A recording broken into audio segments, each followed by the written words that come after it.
Benjo, ang totoo niyan, si Lolong at Lola Gracia ang dahilan kung ba't ako nagpakatino. At totoong sinasabi nila, naging maayos ang buhay ko. Sarap kaya gumawa ng kabutihan. Huwag lang susobra dahil katangahan na yon. Ako? Akala mo ako hindi ako apektado? Maya't maya rin naman akong kinukumpara ni Lola kay Lolong, Pero naiintindihan ko siya. Parang nangyayari sa amin ito ni Goryo. Gusto kong subukang maging mapagpatawad, gusto kong subukang maging mabuti kasi nagiging inspirasyon ko si Lolong, nakikita ko yung balik na swerte sa kanya Gusto ko rin yun. Gusto ko rin makita mo yun, Tol.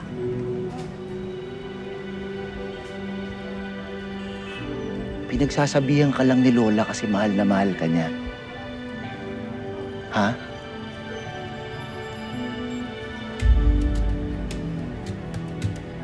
Kaya halika na. Halika na. Halika tayo doon. Pag nalaman pa ni Lola to, baka atakin ulit sa puso yun Anong atakin sa puso? Natake siya dati sa puso nung nawala ka. Natake siya sa sobrang nervyos. Bakit mo lang sinabi sa akin? Bakit hindi mo sinabi sa akin? Ayaw niyang malaman mo Kasi ayaw niyang mag-alala ka, bata ka pa noon, hindi mo maiintindihan. Pero na. Ikaw naman Kilalang kilala kita. Alam ko, ayaw mo na umuwi sa tatay mo. Ano? Laki-laking tao nito, masyadong matampuhin. Okay na, ha? Aray. Sorry. Jo, masyado kang pabigla-bigla naman yun. Ay, nako.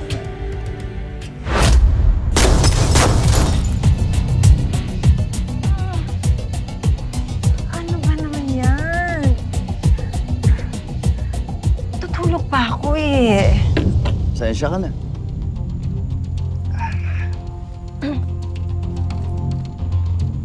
Teka.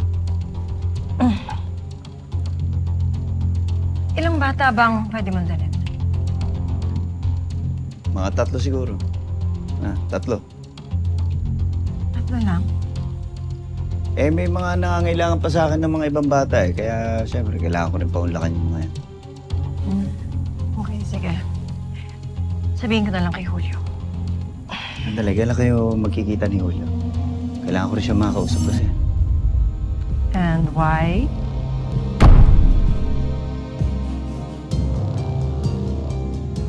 Kahit ayoko, kailangan Alam mo kasi iba rin pagka nalaman ng mga pulis na nakasandal ka kay Julio o backup mo si Julio, may iwas ka sa trouble, di ba? Saka isa pa, kailangan ko pa ng magdagdag ng mga baril. Order at order talaga ako sa kanya. Okay.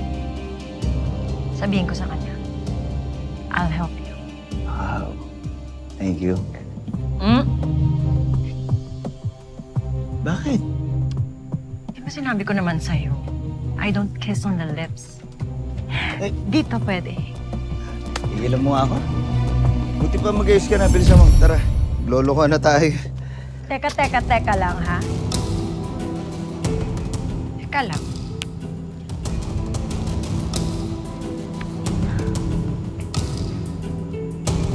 Kaninong lipstick to?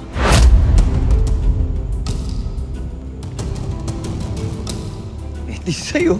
Tama sa akin. Oy. Hindi ako gumagamit ng ganitong kulay ng lipstick.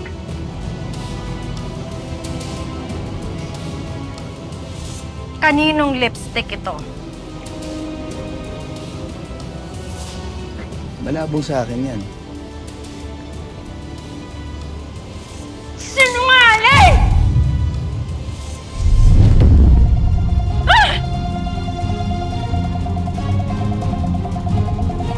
Detalye ng kuta ni Paquito. Very good. Yung 2 bisita ko, dumating na ba sila? Yes, po. Nasaan na sila?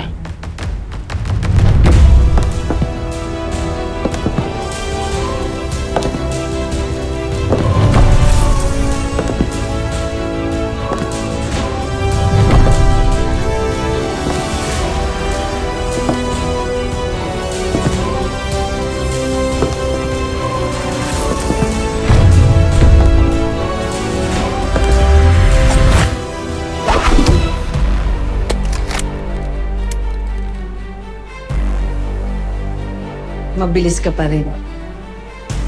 May konting bagal pa rin ang talim mo. Suntukan na lang daw, boss.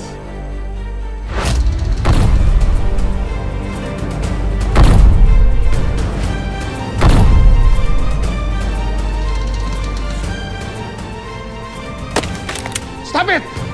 Kakampi natin sila. Sila ang mga taong tumulong kay Lolong. Kamusta na ba siya? Kababalik pa lang niya galing sa isang misyon. Anong gagawin namin ngayon? But this time, kailangan niyo nang magpakita sa kanya. Ano? Hindi yun na napag-usapan natin.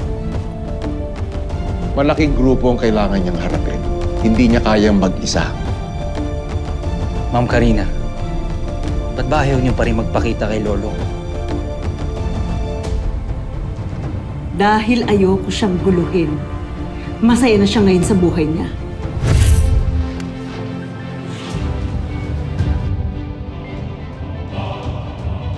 Oo, mainit nga. Oh, Long, ikaw na muna kumain. Wala. Una ka na. Sa inyo na ho yan. Hindi. Totoo nga. Buhay ka. Sarap pa yung lasa. Maharap. Masarap, oo. Tungkol pa. Sandali.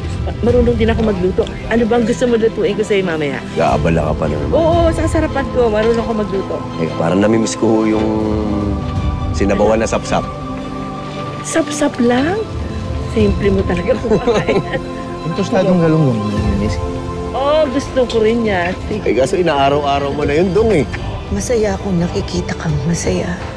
Pinaliligiran ng mga bagong taong mahal ka. Mga bagong taong pinahahalagahan mo. Magkikita ulit tayo, Lolong. Sa tamang panahon. Dahil marami pa tayong laban na kailangang harapin at pagsamahan.